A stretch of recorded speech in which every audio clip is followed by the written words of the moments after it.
Throw your dog the invisible bone. Alright, the 5th episode of Peacemaker has been released on HBO Max, and apparently this is the most popular streaming show that people are watching right now. I'm not gonna lie, I did not see that coming. Can't say I blame people though. I mean, it is pretty good. So now, once again, I'm gonna talk about the newest episode with spoilers, so that is a spoiler warning. If you have not watched episode 5 of Peacemaker yet, you should probably not watch this video unless you don't care, in which case I'm very flattered, and I appreciate it. So you have been warned. So first of all, I will say, as good as this show is, I'm gonna start off this episode actually by addressing a negative, at least a negative in my opinion. And this is actually something that's been building since the first episode, something I've noticed that I don't like. And it's the fact that in James Gunn fashion, there are jokes in this show that go on for a little too long. Like, people will be having a conversation, and then someone will ask like a rhetorical question or make a snide remark, and then that remark would take up like 30 seconds of dialogue. Like, they linger on this joke for a little too long. I had to like pull myself out of it and be like, oh my god, we're still in this joke? Like, we're still on this? Can we move on with the plot, please? Like, example, the beginning of this episode when they're looking at the PowerPoint, that whole part where Peacemaker gets mad at Economos, and he starts listing off people he could have arrested instead, and he lists off all these celebrities and fictional characters. About 30 seconds later, I was like, we're still on this joke. Oh my god, can we move on? Yeah, James Gunn has done this before actually, with the Guardians of the Galaxy, and I don't know, just in my opinion, it doesn't really land. So that made for a bit of a rough start for this episode for me. However, the rest of the episode is quite good. I'm gonna touch on the whole Augie Smith thing first, cause he spills the beans to Detective Song. He's like, yeah, those are my son's fingerprints on the car, not mine. And sure enough, Song realizes that that's true, and so we're like, oh shit, the police are gonna start coming after Peacemaker. So Myrn hires this guy, when I first saw him, I was like, this guy looks like the love child of Woody Harrelson and Charles Dance, cause he totally does. And so this guy, Casper Locke, he's gonna take care of the situation. He's gonna make sure that Augie Smith stays in jail and that the police don't go after Peacemaker. I'm glad this guy's on our side though, honestly, because that scene where he's confronting Detective Song, he's a scary dude. He has a presence for sure. So I'm glad he's keeping things in check, for now. So in this episode, the crew goes to this factory where they learn that they're manufacturing the butterfly food, that weird liquid goo stuff. And it turns out that this place is, in fact, crawling with butterflies. Which, yeah, that X-ray vision helmet, that does prove to be very useful. It looks goofy as all hell, for sure. But I mean, come on, it helps so much. Peacemaker and Autobio are in there, and we see the X-ray vision. We see the butterflies in people's brains, and then firefights break out. Dude, this scene is brutal. The action in this episode is actually really fun. Because, I mean, Peacemaker's got the shotgun and he just...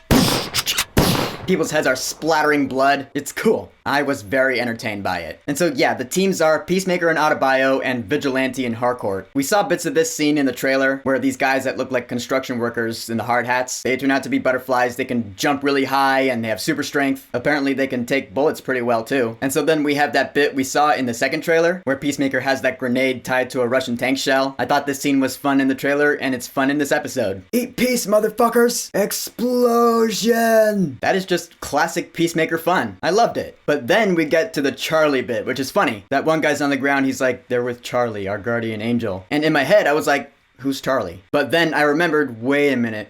Wasn't there a news report in the last episode that mentioned an escaped gorilla from the zoo named Charlie? Yeah, I remembered that from the last episode, I think it was. And sure enough, yep. We got a gorilla. We got a gorilla with super strength who can apparently talk, because he's all like, "Die, human!" Did any DC fan watching this episode not think of Gorilla Grodd? Right? We all thought of that, right? Yeah. Obviously, this was not Gorilla Grodd, and honestly, I don't think Gorilla Grodd is ever coming to the DCEU, because the concept is just way too out there. It's like MODOK's never gonna be in the MCU. Just the concept is way too bizarre, way too outlandish, cartoonish. Like Mr. Mind showing up at the end of Shazam, I was like, this is weird. So yeah, I wouldn't count on Gorilla Grodd ever showing up in the DCEU. I know he was in the Flash TV show, the CW one, but I thought he was weird there too. So I feel like Charlie the Gorilla here is like as close to Gorilla Grodd as the DCEU could get, because Peacemaker itself is a very, absurd, cartoonish kind of show. So they could get away with stuff like this. So smart thinking on James Gunn's part. Besides, I love how he goes out, cause Economos kills him brutally with the chainsaw. I was like, oh, this guy's a Doom fan. Yeah, don't expect any ammo to come out though. But oh my god, it was so gross. All this blood's just spattering out.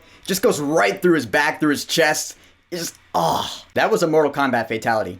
It was that bad. It was great. And I love how after that, Peacemaker just hypes him up. He's like, yeah, Economos, goddamn, you're a fucking stud. You just slaughtered a crazy super strength gorilla butterfly thing. Go you. I actually really like this scene where they're all in the van after the mission. They're all celebrating their victory, and even Harcourt's warming up to everyone. We see that smile on her face, and we're like, all right, here's our touching bonding moment. I honestly wasn't sure if Harcourt was ever gonna warm up to the guys here, but she takes a picture of everyone, she makes a group chat, she sends everyone the shot. I was like, this is awesome. In my experience anyway, it's always great to have a group chat full of friends hyping each other up. That's just good vibes right there. And so after this, Adebayo comes over to Peacemaker's place, and a few things happen here that I want to talk about. First of all, alright, DC Easter egg. We see this newspaper about Peacemaker apprehends Kite Man. I was like, oh my god, Kite Man? I know Kite Man from the Harley Quinn show. So I just love the fact that they brought him into the DCEU, and that's canon now. Loving it. The big thing that happens here, of course, though, is the bonding moment between Peacemaker and Adebayo. And yeah, it's a really nice moment. I really felt the emotions, I'm not gonna lie. Adebayo's giving Peacemaker advice on how to get with Harcourt and not being rude about it. Basically, all Peacemaker needs is a filter,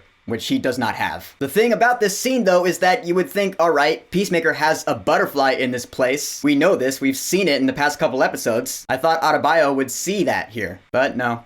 I guess not. She does put Peacemaker's diary under the desk thing, though. Which, can I be honest, I've actually forgotten the significance of that. Like, what's so important about that diary again?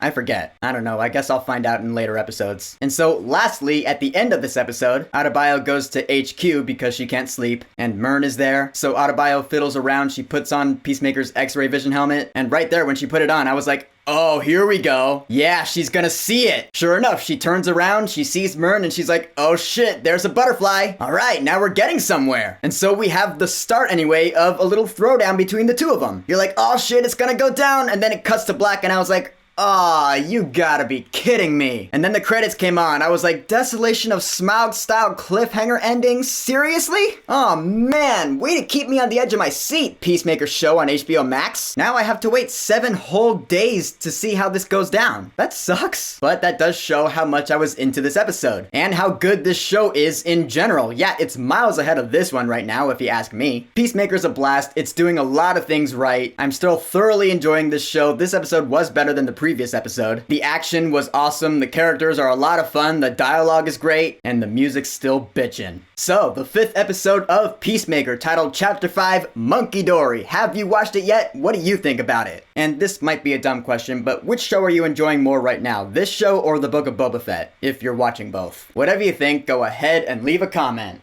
And of course, thank you for subscribing. Now, if you'll excuse me, that Pokemon Legends game is premiering in just a few hours. I'm really curious about this one. I hope it's as good as the trailers make it look. Peace!